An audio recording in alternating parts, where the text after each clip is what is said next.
Sir जो तेरा चकराए या दिल डूबा जाए। सर जो तेरा चकराए।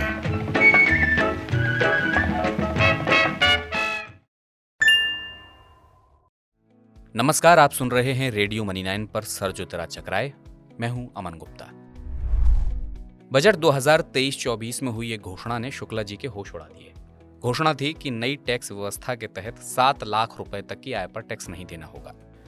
वित्त मंत्री निर्मला सीतारमण ने ये बात कही, लेकिन फिर भी लोगों के मन में ये कंफ्यूजन था कि ये ओवरऑल टैक्स स्लैब में बदलाव हुआ है या किसी खास टैक्स व्यवस्था को चुनने पर ही 7 लाख तक की छूट मिलेगी। शुक्ला जी ने भी सोचा कि वो ज्यादा टैक्स बचा पाएंगे, लेकिन तभी टीवी चैनलों पर भी इसे लेकर बहस शुरू हो गई और फिर शुक्ला जी का सिर चकरा गया। वो समझ ही नहीं पा रहे थे कि ये नया टैक्स रिजीम किस व्यवस्था में आया है, नई में या फिर पुरानी में। वो नई टैक्स व्यवस्था चुने या पुरानी। उन्होंने कई जगह फ़ोन मिलाए, लेकिन उनके दोस्त भी उन्हीं की तरह कंफ्यूज निकले। अब फाइनली उन्होंने एक प्रोफेशनल के पास जाने का मन बनाया और उसे अपनी पूरी कहानी बताई और उसने उन्हें समझाया। तो कहानी कुछ यूं है कि शुक्ला जी की सालाना आय है 10 लाख रुपए। एफडी और दूसरी बचत योजनाओं में निवेश करके वो 80C में 1.5 लाख रुपए बचाते हैं। हेल्थ इंश्योरेंस के प्रीमियम पर 25,000 रुपए, एक होम लोन भी लिया है उन्होंने। उस पर ब्याज का भुगतान करने की वजह से उन्हें सेक्शन 24 के तहत 2 लाख की छूट मिल जाती है। इस लिहाज से उनकी इनकम 5,75,000 रुपए रह जाती है। स्टैंडर्ड डिडक्शन के बाद उनकी कर देनदारी 28,600 रुपए बनती है। इसमें सेस भी शामिल है। अब बजट के बाद वाली नई टैक्स रिजीम में उनकी टैक्स लायबिलिटी कैलकुलेट करते हैं।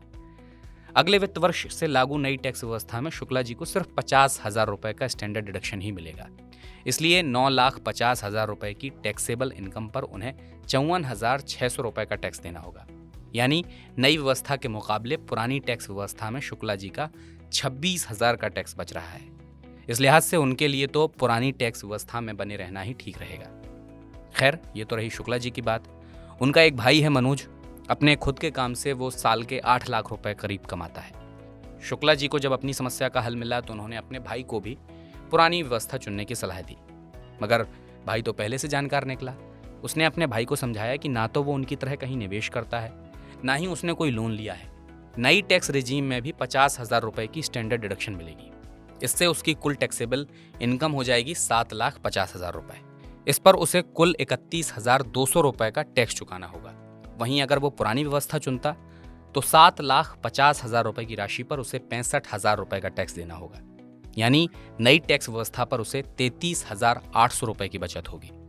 ओल्ड टैक्स रिजीम के तहत आपको लगभग 70 एग्जम्पशन और डिडक्शन मिलते हैं। ऐसे में दोनों में से कोई भी टैक्स रिजीम चुनने से पहले आपको अपनी टैक्सेबल इनकम कैलकुलेट कर लेनी चाहिए। अगर आप ज़्यादा से ज़्यादा डिडक्शन ले पा रहे हैं तो आपके लिए पुरानी टैक्स व्यवस्था ही सही है, लेकिन अगर आप निवेश के जरिए टैक्स नहीं बचाते हैं तो आप नई टैक्स रिजीम चुन सकते हैं। आप किसी प्रोफेशनल की मदद से अपने टैक्स की देनदारी कैलकुलेट करने के बाद ही नई या पुरानी व्यवस्था का चुनाव करें। तो शुक्ला जी की तरह आपका सिर न चकराए और ऐसे तमाम मुद्दे जो उलझन भरे होते हैं उन्हें सुलझाने के लिए, आपको समझाने के लिए हम लेकर आते हैं हर मंगलवार को सर जो तेरा चकराए का ये बुलेटिन। फिलहाल इस बुलेटिन में इतना ही। इसे प्रोड्यूस किया है आंचल चौधरी ने। मैं हूं अमन गुप्ता। चलता हूं, अपना ख्याल रखिए और एक्सक्लूसिव और स्पेशल शोज सुनने के लिए मनी 9 का मोबाइल ऐप जरूर डाउनलोड कर लीजिए। नमस्कार।